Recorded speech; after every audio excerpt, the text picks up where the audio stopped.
Hello everyone, this is Mary with Scrapbooking, an independent advisor with Creative Memories. I wanted to show you today how to make a very simple first page. So if you are new to scrapbooking, you might be intimidated because there is a lot of information out there, a lot of different ideas, a lot of different tools and products and supplies that you can get for scrapbooking. And so I wanted to cover a little bit of the basics with you today, and then also go over with you the very first scrapbook page layout that I was introduced to when I first got introduced to scrapbooking and Creative Memories. I will share with you that I was also very intimidated when I first got started. I thought, yeah, I've done photo albums, but I've never really done a scrapbook, and I don't know if I can really do what it takes to make a scrapbook. And so I went to this class to support a family member who really wanted to do scrapbooking. And I was kind of excited about it, but I was really intimidated. And that was back in the mid-1990s. And I have been scrapbooking ever since. So I wanted to share with you in case you are new to scrapbooking and wanted something simple. I wanted to share with you the simple layout that they did with me at that class. And that page, I absolutely fell in love with how easy it was and how well it turned out. And I will not lie that I still use this same kind of layout, this same kind of technique in pages today. So don't feel like you cannot do this. This is definitely something that anyone can do. And I'm going to try and make it as easy as possible for you. So there are 10 steps when it comes to basic scrapbooking. Okay, and that sounds like a lot, but I want to share with you that it's not as cumbersome as it seems. The 10 steps are very simple. In fact, step 1 is right here on my table, and I am just using a folding table today. And so the first step in scrapbooking is always to gather your tools and set up your workspace, and that is what this is right here. So your basic tools for scrapbooking are going to be your 12-inch trimmer. Now this is the Creative Memories 12-inch trimmer, and I highly recommend it because it's got a lot of different decorative blades that you can interchange in here to get different cuts and different patterns on your cuts.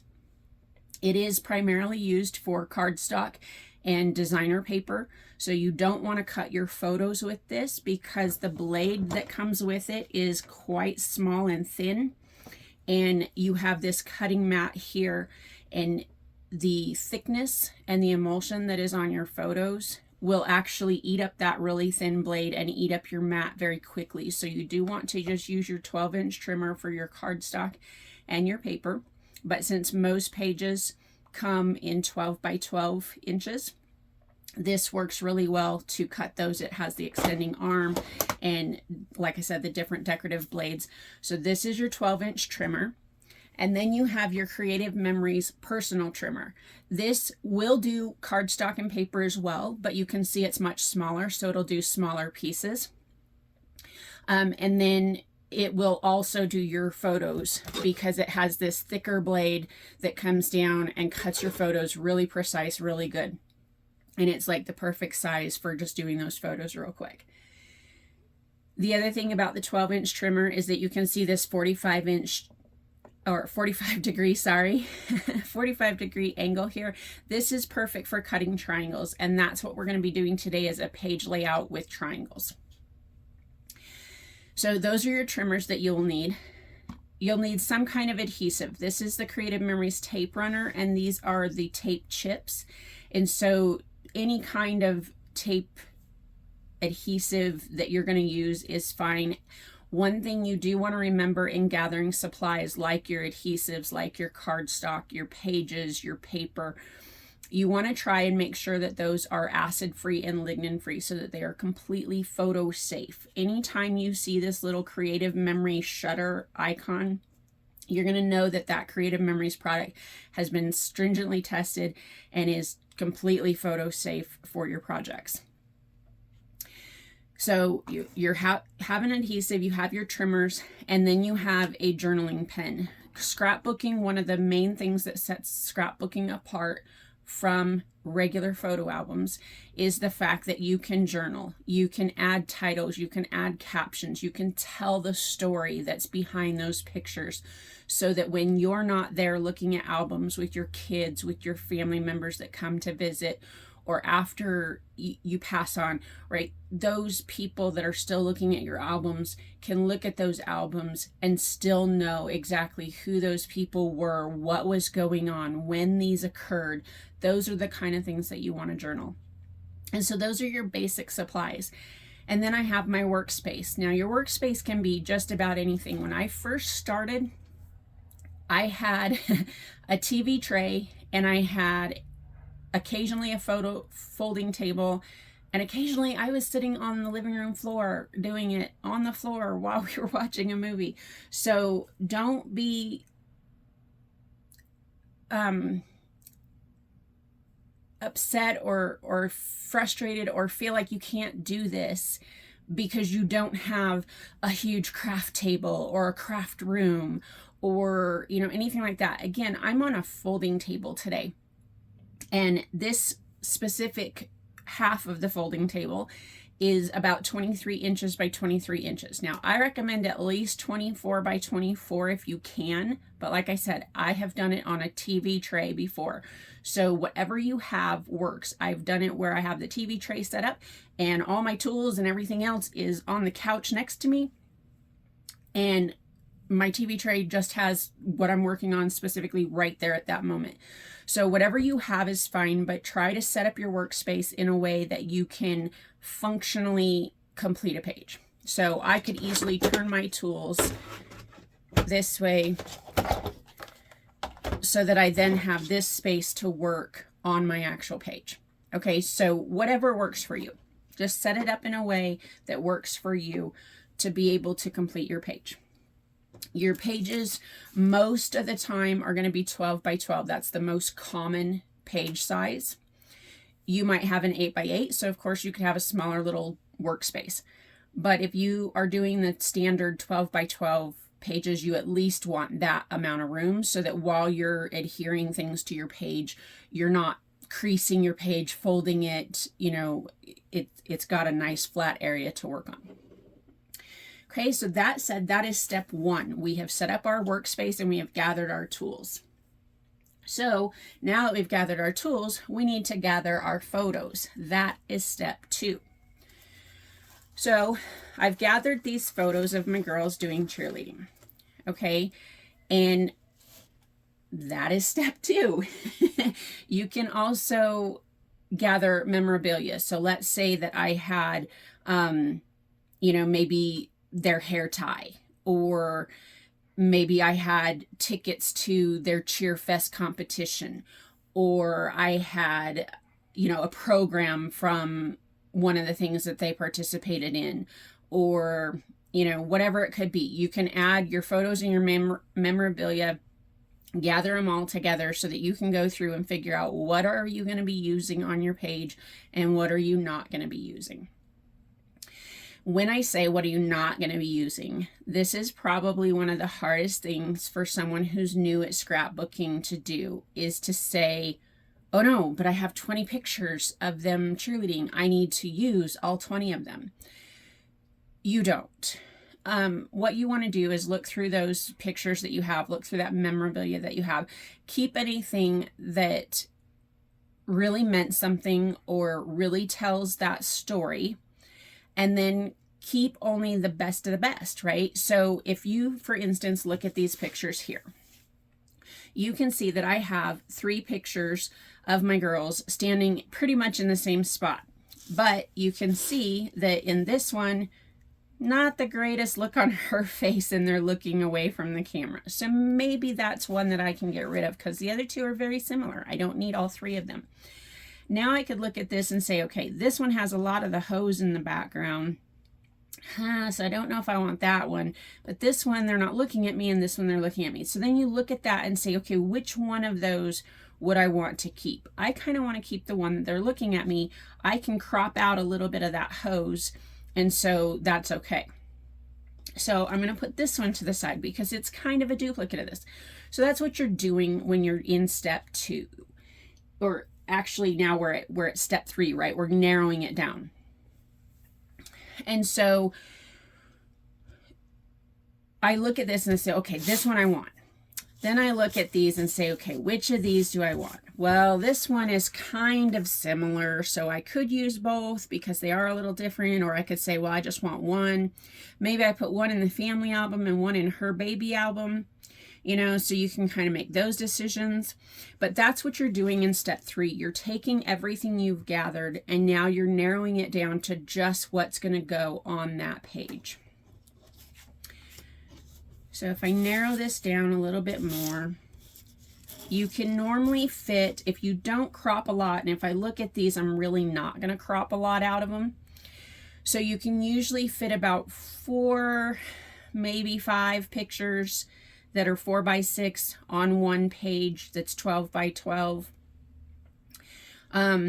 If you're cutting them quite a bit, you know, if I cut this down to here or whatever, then you could fit maybe 6 to 8 on a page.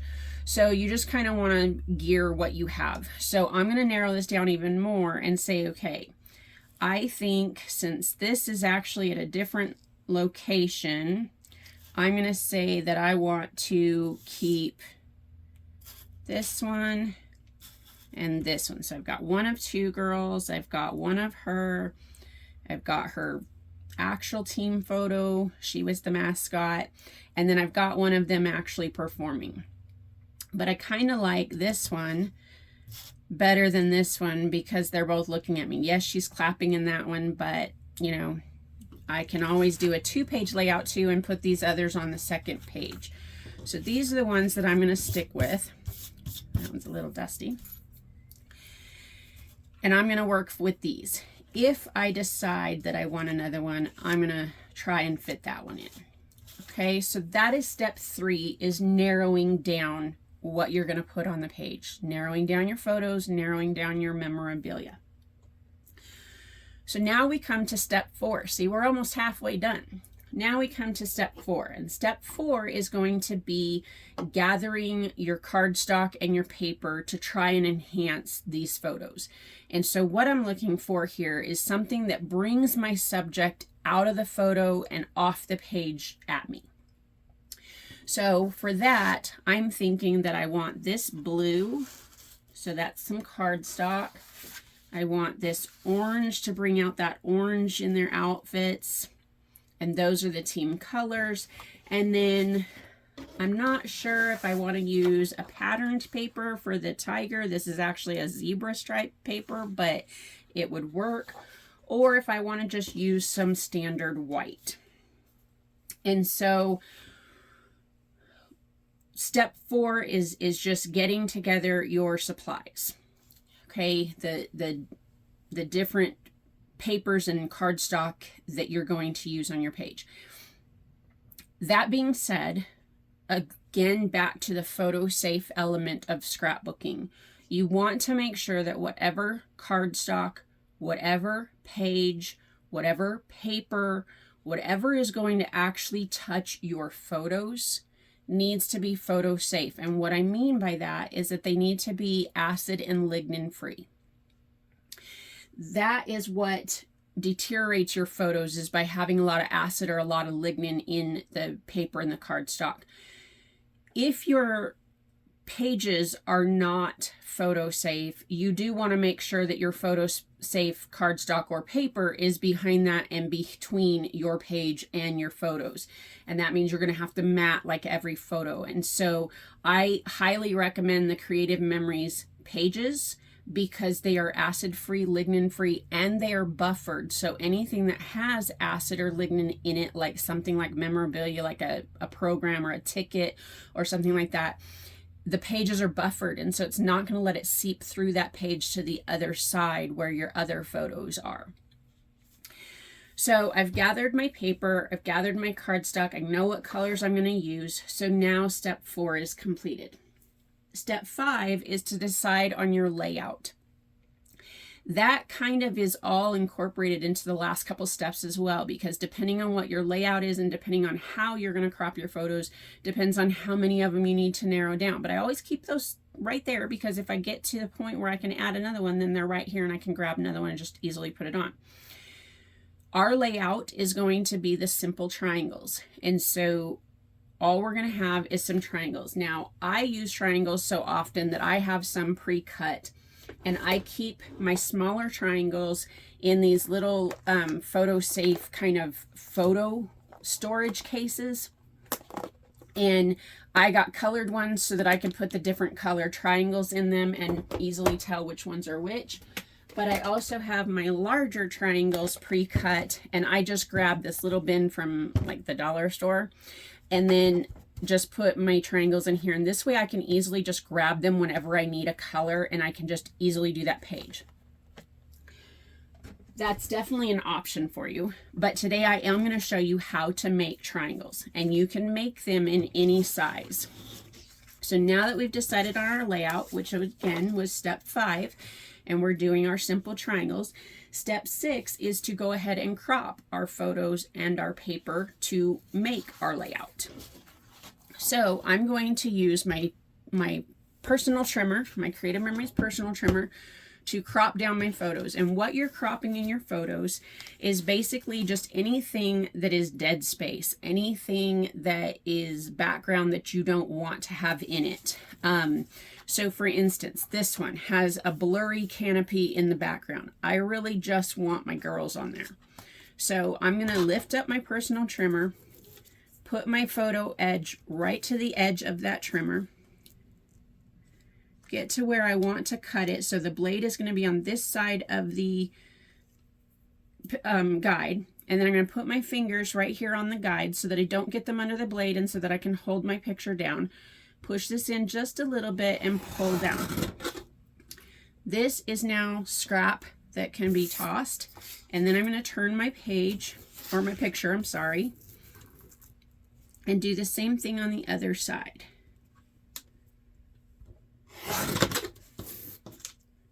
Okay, and I'm going to trim just a little bit of that blurry tree in the background so that I can fit that on my page.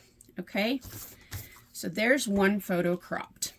Now on this one, I don't have much that I want to crop off. If I crop this, I'm going to take part of her pom-pom. If I crop the top, I'm going to take part of her pom-pom. I could take a little bit off of this edge if I wanted to, and then her feet are right there at the bottom. So I really don't want to crop much off of that.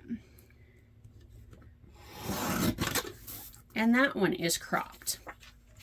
Okay. This one, I just want to take the white edges off. So this was the actual professional photos they had taken, and I just want to get rid of that extra white. So I'm just going to go to the edge of the white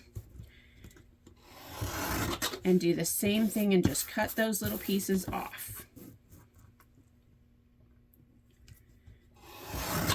And I'm always making sure that my photo is flat up against there so that I get a straight cut. If it's a little bit crooked, that's because your arm has come down a little bit and you just want to make sure it's all the way up. Okay, and then I'm just going to take a tiny bit off the top there.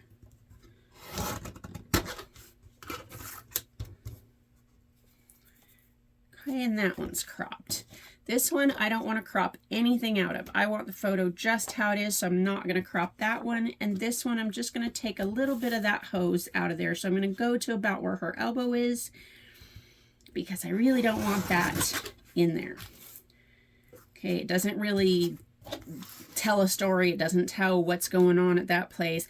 I do, however, want to keep a little bit of the house in there so that I know which house we were at when this happened, when they did cheerleading. Okay, and that kind of tells me how the house looked and how the yard looked at the time. So now my photos are all cropped. Okay, now I'm done with my personal trimmer because I've cropped all my photos.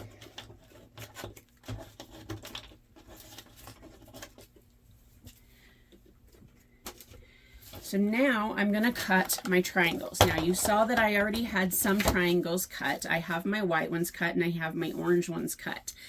But I did not have enough, I did not have this specific color blue, which I feel works really well against those pictures. So I'm going to cut some triangles with this blue. And basically when you're cutting your triangles, all you're doing is make an even square. So whether it's 2 inches by 2 inches, 3 inches by 3 inches, 2.5 by 2.5, 5 by 5, whatever it is you're doing, you're just going to cut a square. And so you're going to line it up to whatever size you're doing on one side, cut it down, flip it around, take it to that same number and cut it again. Now these are 4-inch triangles, and so I'm going to go ahead and make the blue 4-inch triangles as well. Okay, so I'm just lining up my edge here goes up against the edge, my edge here goes to the 4 inches, and then I'm going to take my straight blade in here, press it down, and push all the way through. Okay, now I'm going to turn that and put it again up to the edge and over to my 4 and cut it down. Now I'm going to line up this edge against my 45-degree angle. And then I'm going to slide it until my corners match the cut line on my mat. Then I'm going to put my handle down and do the same thing. Push and pull through, and I now have 2 triangles. That is as easy as it is to make the triangles. Okay, so we're going to make a couple more so that I have enough to do what I want to do on this page. Line that up to the 45-degree angle and get my corners there on the cutting line. And there are my triangles. Okay, so now step 6 has been completed. Okay, now we can actually take our cropped photos, our cropped paper and cardstock, and then we can adhere it to our page. Now, I will tell you what I tell all of my customers when they first get started. If you do not have an album cover, if you do not have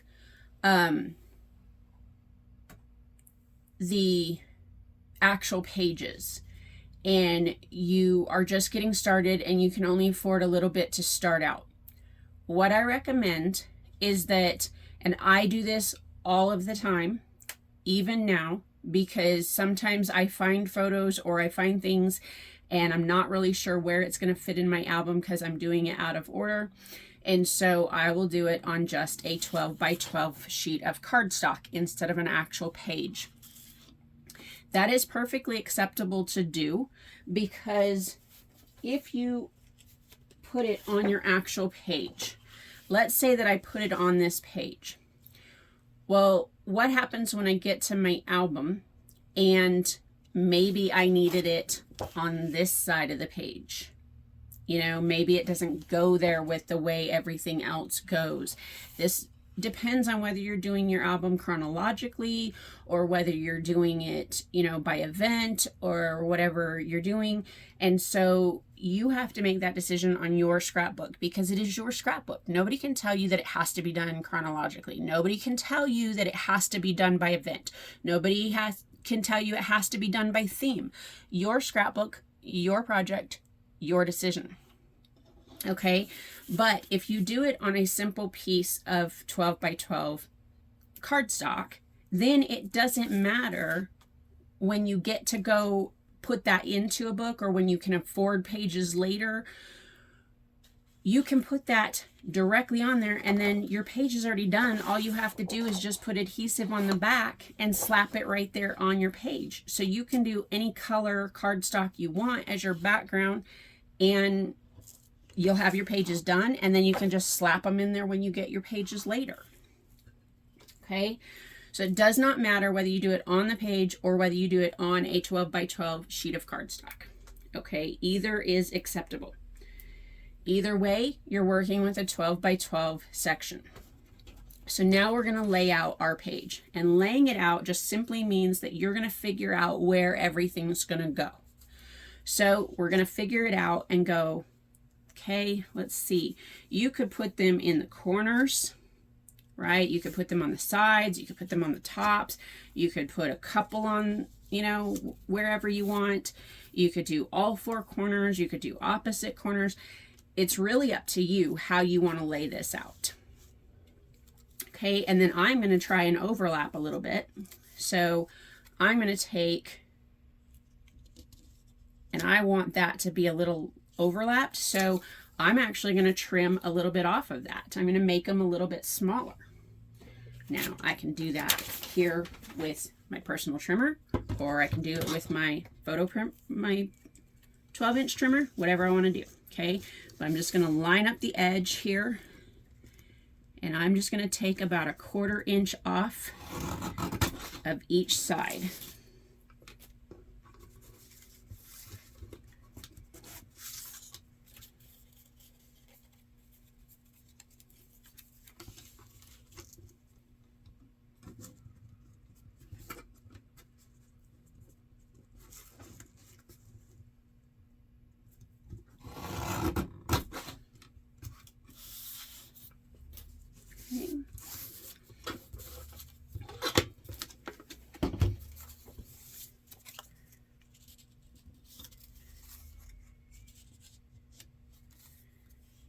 Okay, now I could do this multiple different ways.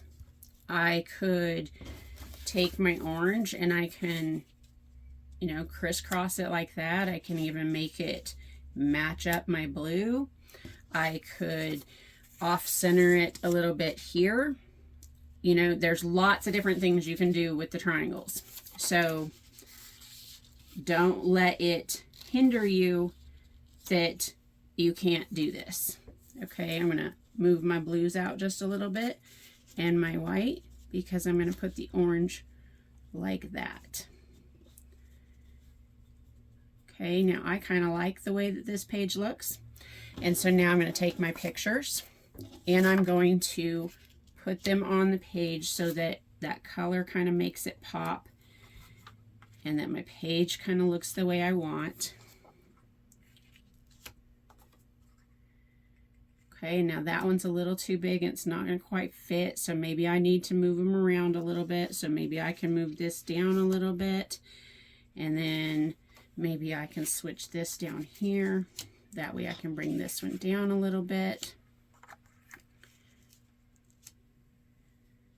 Okay, and maybe this one I just need to trim up a little bit more, or maybe I need to trim a little bit of that blur off the top of this one.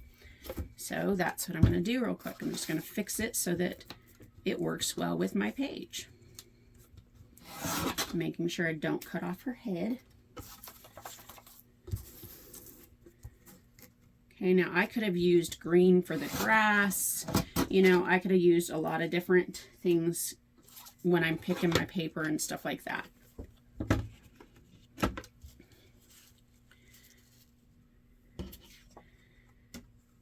Okay.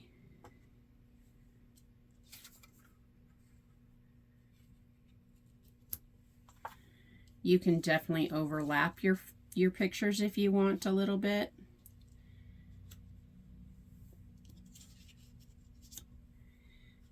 Okay, and maybe I don't want that. This is the point of laying it out first, is that maybe I want that blue triangle to show a little bit more. So I'm going to scoot that down a little bit so that it shows a little bit more. And now I can journal right there on that. I can journal directly on my page. But now I've kind of got it laid out. So now that is as easy as it is to lay out your page. And step 7 now is done because we've laid it out. And so we are already at step 8. And for step 8, what I like to do is just, I find that you can take each little piece and you can flip it over and put the adhesive on, but then you've got to do 2 or 3 layers before you get there. So what I usually do is just take another 12 by 12 sheet of cardstock, put it on there, and then quickly take the whole thing and flip it over. Now I have the backs of everything. So since this is just done on cardstock and not an actual page, I can sit there and take my photo splits or my tape chips or my tape runner or whatever it is that I'm going to use. And then I can just simply put my adhesive right there on the pieces. And then since I flipped it over, this is going to go opposite. So I'm going to flip it like that and put it right there. Then I'm going to put my white piece on.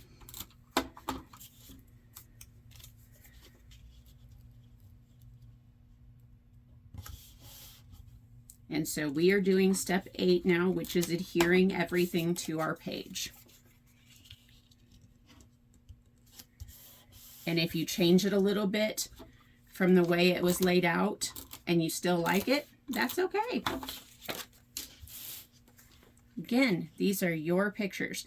Now here, because my page was pretty full, I want to make sure that I've got everything where it's at and there's still room for everything. So I'm not going to push that down really hard just yet, because I want to make sure that I've got room for all the pictures and I don't need to move them around before I actually push that down with the adhesive straight to my paper.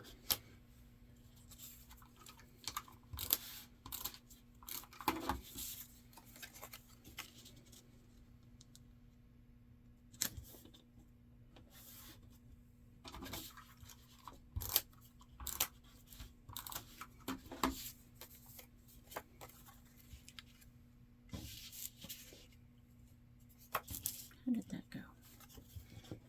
Oh, because I see. And if you do it right away, you can pop that up real quick, because I had that out here a little bit more.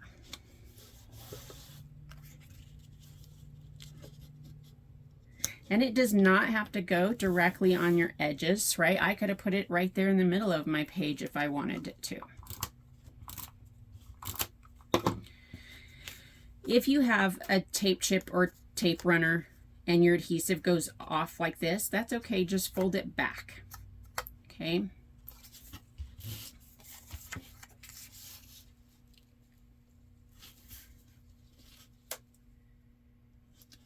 Make sure that that's right on the edge.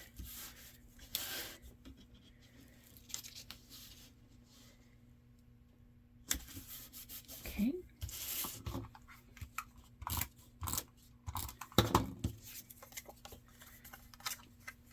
You know, and I could have gone like this if I wanted to, and I can change that up now if I want to.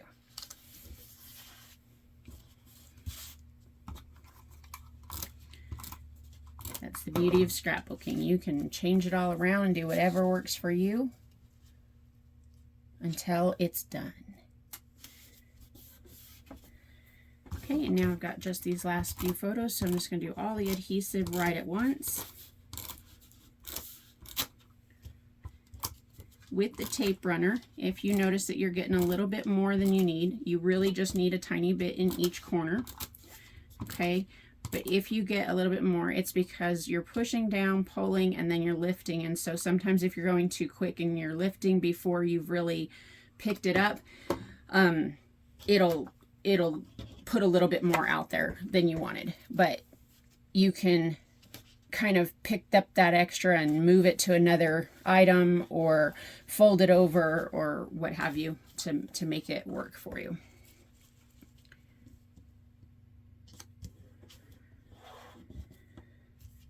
Okay, and now I can kind of push this one down because I know that that's going to work for me.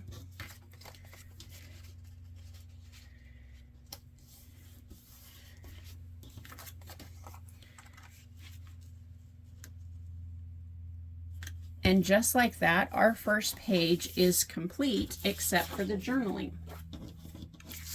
That is how easy it was. And so now we've got our first page done, and we just take our journaling pen and we can put titles, we can put captions, we can journal the story, we can put their names, you know, whatever we want to journal on our page. In between the pictures, right here, if we didn't have a triangle to write on, you could put a little mat, you know, just like a little piece of cardstock or paper there, and then write on that, you know. So there is a completed page. Now you're going to have your page protector that goes on, and when you have your page protector, you want to make sure that both sides of your page are completed before you put the page protector on.